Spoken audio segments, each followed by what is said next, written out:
ಬೆಳಗ್ಗೆನೆ ವ್ಲಾಗ್ನ ಸ್ಟಾರ್ಟ್ ಮಾಡ್ತಾ ಇದ್ವಿ. ಕಣ್ಬಿಟ್ಟು ನೋಡಿದ ತಕ್ಷಣ ಮುಂದೆ ಎಲ್ಲ ಪ್ರಕೃತಿ ಗೈಸ್. ಈ ಒಂದು ವೆದರಲ್ಲಿ ಮಲಗಬೇಕು ಅಂತ ತುಂಬಾ ದಿನದಿಂದ ಇತ್ತು ಆಸೆ. ಇವತ್ತು ನೆರವೇರ್ತು ಕೂಡ. ತುಂಬಾ ಚೆನ್ನಾಗಿ ನಿದ್ದೆನೂ ಬಂತು ಆಕ್ಚುಲಿ. ಸೊ ಇಲ್ಲಿ ಮುಂದೆ ಯಾವ ರೀತಿ ಇದೆ ತೋರಿಸ್ತೀನಿ. ನೈಟ್ ನೋಡೋದ್ರಲ್ವಾ, ಇವಾಗ ಒಂದ್ಸಲ ನೋಡಿ ವ್ಯೂ ಯಾವ ರೀತಿ ಇದೆ ಅಂತ. ಈ ಎದ್ದಿಂಗ್ ನೋಡಿದ ತಕ್ಷಣ ಇಷ್ಟು ಬ್ಯೂಟಿಫುಲ್ ಆಗಿರುವಂತಹ ವೆದರು.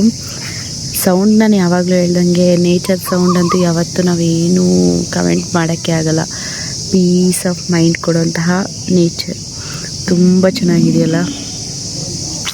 ಬೆಳಗ್ಗೆ ಎದ್ದ ತಕ್ಷಣ ಇದನ್ನೆಲ್ಲ ನೋಡ್ತಾ ಇದ್ರೆ ಏನೋ ಒಂಥರ ಖುಷಿ ಆಗ್ತಿತ್ತು. ಅದಕ್ಕೆ ನಾನು ನಿಮ್ಮ ಹತ್ರ ಕೂಡ ಶೇರ್ ಮಾಡ್ತೀನಿ. ಸೊ ಇದನ್ನೆಲ್ಲ ನೋಡಿ ಖುಷಿ ಅನ್ನಿಸ್ತು, ಅದಕ್ಕೆ ನಾನು ನಿಮ್ಮ ಹತ್ರ ಕೂಡ ಶೇರ್ ಮಾಡ್ಕೊಂಡೆ. ಇವಾಗ ನೆಕ್ಸ್ಟ್ ಏನೇನು ಮಾಡ್ತಾರೆ ಇವ್ರದ್ದು ಎಲ್ಲ ಶಾಸ್ತ್ರ ತೋರ್ಸೋಕ್ಕಾಗಲ್ಲ ಗೈಸ್. ಆ್ಯಕ್ಚುಲಿ ನೋಡಿ ನೈಟ್ ಅರಿಶಿನ ಶಾಸ್ತ್ರ ಎಲ್ಲ ಇತ್ತು. ಅಲ್ಲಿ ಸ್ಪೇಸೇ ಇಲ್ಲ, ರೂಮ್ ಒಳಗಡೆ ಅರಿಶಿನ ಇಟ್ಟಂಗಿದ್ದಾರೆ, ಸ್ಪೇಸೇ ಇಲ್ಲ. ಮತ್ತು ಒಳಗಡೆ ಫುಲ್ಲು ಬಿಸಿ ಇತ್ತು, ನಾನು ಬೇರೆ ಪಾಪನ ಮಲಗಿಸಿದ್ದೆ. ಸೊ ಅದಕ್ಕೆ ಕೆಲವೊಂದು ಶಾಸ್ತ್ರಗಳನ್ನ ತೋರ್ಸೋಕ್ಕೆ ಆಗಲ್ಲ, ಬರೀ ಒಂದು 2 ಶಾಸ್ತ್ರ ತೋರ್ಸೋಕ್ಕಾಯ್ತು ಅಷ್ಟೇ ನೈಟು. ಅದಕ್ಕೆ ಇನ್ನು ಇವಾಗ ಬೆಳಗ್ಗೆ ಏನು ಮಾಡ್ತಾರೋ ಅದನ್ನು ನಾನು ಎಷ್ಟು ಕ್ಯಾಪ್ಚರ್ ಮಾಡ್ತಿದ್ದೋ ಅಷ್ಟು ನಾನು ನಿಮಗೂ ಕೂಡ ತೋರಿಸ್ಕೊಡ್ತೀನಿ. ಇಲ್ಲಿ ಎಲ್ಲ ಮುಗಿಸ್ಕೊಂಡು ಆಮೇಲೆ ನಾವು ಮನೆ ಕಡೆ ಹೋಗೋದು ಗೈಸ್. ಬನ್ನಿ ಏನಾಗುತ್ತೆ ಅಂತ ನೋಡೋಣ. ಸದ್ಯಕ್ಕೆ ಎಲ್ಲರಿಗೂ ಗುಡ್ ಮಾರ್ನಿಂಗ್ ಗೈಸ್. ಇವಾಗ ಮುಹೂರ್ತಕ್ಕೆ ರೆಡಿ ಆಗಿದ್ದೀನಿ. ಯಾವ ರೀತಿ ರೆಡಿ ಆಗಿದ್ದೀನಿ ಅಂತ ನೋಡಿ.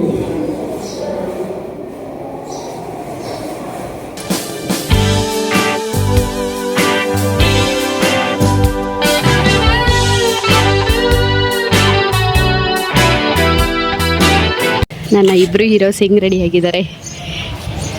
ಇಬ್ಬರು ವೈಟ್ ಆ್ಯಂಡ್ ವೈಟಲ್ಲಿ ಮಿಂಚುತ್ತಾ ಇದ್ದಾರೆ. ಈ ಕಡೆ ತಿರುಗು. ಇವಾಗ ಮುಹೂರ್ತಕ್ಕೆ ಹೋಗಬೇಕು ಗೈಸ್. ಇನ್ನು ಮುಹೂರ್ತ 9 ಗಂಟೆಗಿರೋದು. ಬನ್ನಿ ಹೋಗೋಣ. ಮಾರ್ನಿಂಗ್ ಬ್ರೇಕ್ಫಾಸ್ಟ್ ಇಡ್ಲಿ, ವಡ ಮತ್ತು ಚಟ್ನಿ, ಸಾಂಬಾರೆಲ್ಲ ಮಾಡಿಸಿದ್ರು. ಸೊ ಪರ್ಫೆಕ್ಟಾಗಿತ್ತು ಎಲ್ಲರಿಗೂ ಬ್ರೇಕ್ಫಾಸ್ಟು. ಹಾಗೆ ನನ್ನ ಮಗನಿಗಂತೂ ಕರೆಕ್ಟಾಗಿ ಸೆಟ್ ಆಗೋ ಥರನೇ ಇತ್ತು.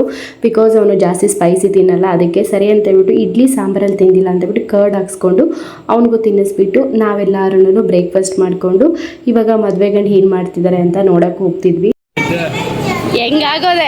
ಹೆಂಗಾಗೋಗ್ತಾ ಇದೆಯಾ ನಾನು ತೋರಿಸ್ಬಿಟ್ಟಿಲ್ಲ, ನಾನು ಹೇಳ್ತೀನಿ ಹೆಂಗಿದೆ ಅಂತ. ಎಲ್ಲಿದೆ ಅಂತ ಹೆಂಗಿದೆ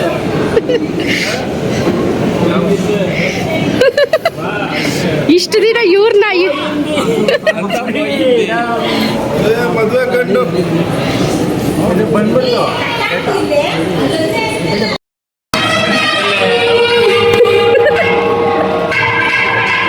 ಸೊ ಆಮೇಲೆ ಕೆಲವೊಂದು ಶಾಸ್ತ್ರಗಳಿರುತ್ತಲ್ವ, ಪೂಜೆ ಮಾಡಿಸೋದು ಅದೆಲ್ಲನೂ ತಂದೆ ತಾಯಿ ಕೈಲೆಲ್ಲ ಅದನ್ನೆಲ್ಲ ಮಾಡಿಸ್ತಾ ಇದ್ರು.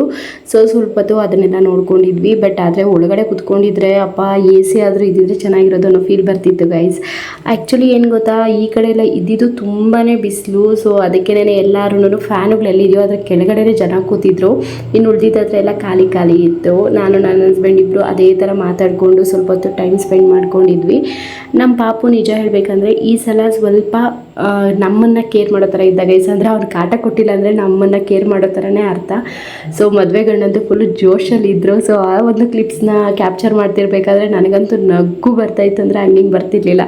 ಯಾಕೆ ಅಂದರೆ ಇದೇ ಎಂಡ್ ಅಲ್ವಾ ಪ್ರತಿಯೊಬ್ಬ ಬಾಯ್ ಲೈಫಲ್ಲೂ ಕೂಡ ತುಂಬ ಹ್ಯಾಪಿಯಾಗಿರೋದು ಅಂದರೆ. ಸೊ ಆಮೇಲೆ ಸರಿ ಅಂತೇಳ್ಬಿಟ್ಟು ಹಂಗೆ ಅವ್ರನ್ನ ರೇಗಿಸ್ಕೊಂಡಿದ್ಬಿಟ್ಟು ಇವಾಗ ಒಂದು ಜ್ಯೂಸ್ ಕುಡಿಯೋಣ ಅಂತ ಬಂದ್ವಿ. ಹೇಳಿದ್ನಲ್ವ ತುಂಬ ಬಿಸಿ ಆಗ್ತಾಯಿತ್ತು ಒಳಗಡೆ ಎಲ್ಲನೂ. ನನಗಂತೂ ನೀರು ಕುಡಿದ್ರೆ ಸಾಕಪ್ಪ ಅನ್ನೋ ಥರ ಇರ್ತಿತ್ತು. ನನ್ನ ಮಗನೂ ಅದೇ ಟೈಮ್ಗೆ ಐಸ್ ಕ್ರೀಮು ಜ್ಯೂಸಸ್ ಕೇಳ್ತಿದ್ದ. ಒಂದೇ ಒಂದು ಶಾಪ್ ಇತ್ತು ಅಂತ ಹೇಳಿದ್ನಲ್ವ, ಆ ಶಾಪ್ಗೆ ಬಂದುಬಿಟ್ಟು ಜ್ಯೂಸ್ ಕುಡಿತಾ ಇದ್ವಿ. ಸೊ ನನ್ನ ಮಗ ನೋಡಿ ಹೇಗೆ ಕೂತಿದ್ದಾನೆ, ಯಪ್ಪ ಯಾವಾಗಪ್ಪ ಮದುವೆ ಆಗ್ತಾನೆ ಸ್ವಾಮಿ ಅನ್ನೋ ಥರ ರಿಯಾಕ್ಷನ್ ಇಟ್ಕೊಂಡಿದ್ದ. ನಾನು ನನ್ನ ಹಸ್ಬೆಂಡ್ ಇಬ್ಬರು ಅದೇ ಮಾತಾಡ್ಕೊಂಡು ನಗ್ದು ಸಾಕಾಯಿತು. ಒಂದೊಂದಲ್ಲ ನನ್ನ ಪಾಪುದು ಈ ಸಲ ರಿಯಾಕ್ಷನು. ಸೊ ಆಮೇಲೆ ಹುಡುಗನ್ನ ಕಾಶಿ ಯಾತ್ರೆ ಕಳಿಸ್ತಾರಲ್ವ, ಸೊ ಅದೇ ಮಾಡ್ತಾಯಿದ್ರು. ಇಲ್ಲೇ ಆಂಜನೇಯ ದೇವಸ್ಥಾನ ಇತ್ತು, ಅಲ್ಲಿವರೆಗೂ ಹೋಗ್ಬಿಟ್ಟು ಬರಬೇಕಿತ್ತು. ಸೊ ಎಲ್ಲರ ಮದುವೆಗಳಲ್ಲೂ ಈ ರೀತಿ ಹುಡುಗನಿಗೆ ಕಾಶಿ ಯಾತ್ರೆ ಅಂತ ಮಾಡಿಸ್ತಾರೆ. ಸೊ ಅದೇ ಶಾಸ್ತ್ರ ಇವಾಗ ಇಲ್ಲಿ ಆಗ್ತಿತ್ತು. ನಾನು ಅದನ್ನು ಸ್ವಲ್ಪ ನೋಡ್ಕೊಂಡಿದ್ದೆ.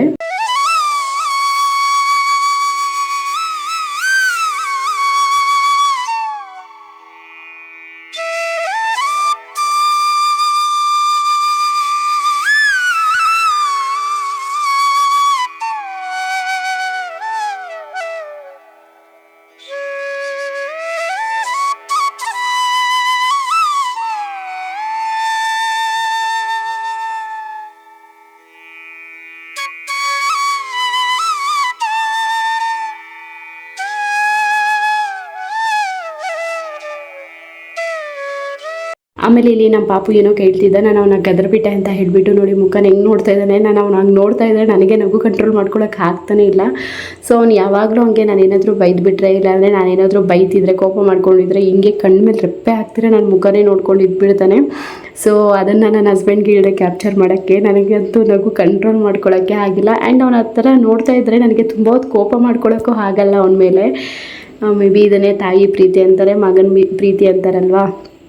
ಸೊ ನಮ್ಮ ಪ್ರೀತಿ ಸೈಡ್ಗೆ ಇಟ್ಬಿಟ್ಟು ಇವಾಗ ಮತ್ತೆ ಮದುವೆ ಆಚಾರಕ್ಕೆ ಬಂದರೆ, ಸೊ ಅವರು ನೆಕ್ಸ್ಟ್ ಇವಾಗ ವಧುವರನೆಲ್ಲ ಕೂರಿಸ್ಬಿಟ್ಟು ಇನ್ನು ಉಳಿದಿದ್ದು ಏನು ಶಾಸ್ತ್ರ ಇದೆಯಲ್ವಾ ಅದನ್ನೆಲ್ಲನೂ ಕಂಟಿನ್ಯೂ ಮಾಡ್ತಾ ಇದ್ದಾರೆ ಗೈಸ್. ಇದ್ರ ಬಗ್ಗೆ ಮಾತಾಡೋದಕ್ಕಿಂತಲೂ ನೋಡಿದ್ರೇ ಚೆನ್ನಾಗಿರುತ್ತೆ, ನೋಡಿ ಎಂಜಾಯ್ ಮಾಡಿ.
ಗೈಸ್ ಇವಾಗ ಫೈನಲಿ ತಾಳಿ ಕಟ್ಟಿ ಶಾಸ್ತ್ರ ಕೂಡ ಮುಗಿದೋಯ್ತು. ಸೊ ಫೋಟೋಗ್ರಾಫರ್ ಬಿಡ್ತಾರೆ ಕಿಸ್ ಕೊಡ್ದಿರ ಇದ್ದರೆ, ಸೊ ಅದನ್ನೇ ಅಲ್ಲಿ ಮಾಡಿದ್ರು. ಆಮೇಲೆ ಹಾಲು ಹಾಕ್ತಾರಲ್ವ, ಸೊ ಅದಕ್ಕೆ ಆ ಶಾಸ್ತ್ರ ಮಾಡೋಣ ಅಂತ ಬಂದ್ವಿ. ಸೊ ನನ್ನ ಹಸ್ಬೆಂಡ್ ಹೇಳ್ತಾಯಿದ್ರು ಹುಷಾರಾಗಿ ನೋಡ್ಕೊಳ್ಳಮ್ಮ ನಮ್ಮ ಹುಡುಗನ್ನ ಅಂತ ಹೇಳಿಬಿಟ್ಟು. ಸೊ ಒಂಥರ ನಿಜ ಹೇಳ್ತೀನಿ ಗೈಸ್, ಇವ್ರ ಮದುವೆಯಲ್ಲಿ ನನಗಂತೂ ಸಿಕ್ಕಾಪಟ್ಟೆ ಕೆಲವೊಂದು ಇನ್ಸಿಡೆಂಟ್ ಕಾಮಿಡಿ ಅನ್ನಿಸ್ತಿತ್ತು. ಯೂಶ್ವಲಿ ನನಗೆ ಕೆಲವೊಬ್ರು ಮದುವೆ ನೋಡಿದಾಗ ಹುಡುಗಿ ಕಡೆ ಯೋಚನೆ ಮಾಡಿ ನನಗೆ ಅಳು ಬಂದುಬಿಡ್ತಾಯಿತ್ತು. ಬಟ್ ಈ ಮದುವೆಯಲ್ಲಿ ನಿಜವಾಗ್ಲೂ ಒಂಥರ ಖುಷಿ ಕಾಣಿಸ್ತಾ ಇತ್ತು. ಈ ಖುಷಿ ಅವ್ರ ಜೀವನದಲ್ಲಿ ಯಾವಾಗಲೂ ಹೀಗೆ ಇರಲಿ ಗೈಸ್. ಪ್ರತಿಯೊಬ್ಬರ ಜೀವನದಲ್ಲೂ ಅಷ್ಟೇ, ಮದುವೆ ಆದಮೇಲೆ ಅನ್ನೋದು ಅದೊಂದು ಸ್ಪೆಷಲ್ ಮೂಮೆಂಟ್. ಅದು ಹುಡುಗಿ ಜೀವನದಲ್ಲಿ ಅಂದರೆ ತನ್ನ ಎಲ್ಲ ಕುಟುಂಬನ ಬಿಟ್ಬಿಟ್ಟು ಎಕ್ಸ್ಟ್ರಾ ಒಂದು ಪ್ರೀತಿ ಸಿಗೋದಕ್ಕೋಸ್ಕರನೇ ಅವ್ರ ತಂದೆ ತಾಯಿ ಈ ಒಂದು ಮನೆಗೆ ಕಳಿಸಿರ್ತಾರೆ. ಸೊ ಆ ಎಲ್ಲ ಹೆಣ್ಮಕ್ಳಿಗೂ ಕೂಡ ಒಂದು ಹೊಸ ಪ್ರೀತಿ, ಜಾಸ್ತಿ ಪ್ರೀತಿ ಸಿಗಲಿ ಅನ್ನೋದೇ ನಾನು ಕೇಳ್ಕೊಳ್ಳೋದು. ಈ ಹುಡುಗಿ ಜೀವನದಲ್ಲೂ ಅಷ್ಟೇ. ಆ್ಯಂಡ್ ಇವರಿಬ್ಬರಿಗೂ ಲೈಫ್ ಲಾಂಗ್ ಇದೇ ರೀತಿ ಖುಷಿಯಾಗಿ ಜೀವನ ನಡೆಸಲಿ ಅಂತ ಕೇಳ್ಕೊಳ್ತಾ ಇವತ್ತು ನಾವು ಮನೆಗೆ ಹೊರಟ್ವಿ ಗೈಸು. ನನ್ನ ಪಾಪು ಮಲಗಿಬಿಟ್ಟಿದ್ದ ಕಾರಲ್ಲೇ. ಅಷ್ಟೇ ಅಲ್ಲ, ನೈಸ್ ರೋಡ್ ಹತ್ರ ಬಂದ್ವಿ. ಅಷ್ಟೊತ್ತಿಗೆ ಮಳೆ ಫುಲ್ ಜೋರಾಗೋಯಿತು. ಸೊ ನನ್ನ ಫ್ರೆಂಡ್ ಯಾರೋ ಒಬ್ರು ಕಾಲ್ ಮಾಡಿದರು, ಈ ಕಡೆ ಫುಲ್ ಮಳೆ ಕೂಡ ಬರ್ತಾಯಿದೆ ಅಂತ ಹೇಳಿಬಿಟ್ಟು. ಆಮೇಲೆ ಸರಿ ಅಂತ ಹೇಳಿಬಿಟ್ಟು ನಾವು ಮನೆ ಕಡೆ ರಿಟರ್ನ್ ಆದ್ವಿ ಗೈಸ್. ಇಷ್ಟೇ ಇವತ್ತಿನ ಈ ಒಂದು ವ್ಲಾಗ್. ಸೊ ಅವರ ಮದುವೆ ಕೂಡ ಮುಗೀತು. ಸೊ ಎಲ್ಲರಿಗೂ ಈ ಒಂದು ಮದುವೆ ವಿಡಿಯೋ ಇಷ್ಟ ಆಯಿತು ಅಂದ್ಕೊಂಡಿದ್ದೀನಿ. ಹಾಗೆ ಅವ್ರದ್ದು ಸಂಡೇ ರಿಸೆಪ್ಷನ್ ಇದೆ, ನಾವೇನಾದರೂ ಹೋದರೆ ಅದನ್ನು ಕೂಡ ಕ್ಯಾಪ್ಚರ್ ಮಾಡ್ತೀನಿ ಗೈಸ್. ಇಲ್ಲಿಗೆ ಈ ಒಂದು ವಿಡಿಯೋ ಎಂಡ್ ಆಗ್ತಾ ಇದೆ ಗೈಸ್. ಎಲ್ಲರಿಗೂ ಬಾಯ್ ಬಾಯ್, ಟೇಕ್ ಕೇರ್. ಎಲ್ಲರೂ ಹ್ಯಾಪಿಯಾಗಿರಿ, ಎಂಜಾಯ್ ಮಾಡ್ತಾಯಿರಿ ಜೀವನನ. ಇರೋದು ಒಂದು ಜೀವನ, ಯಾವಾಗಲೂ ನಾವು ಎಂಜಾಯ್ ಮಾಡ್ತಾ ಇರಬೇಕು. ಬಾಯ್ ಬಾಯ್ ಗೈಸ್.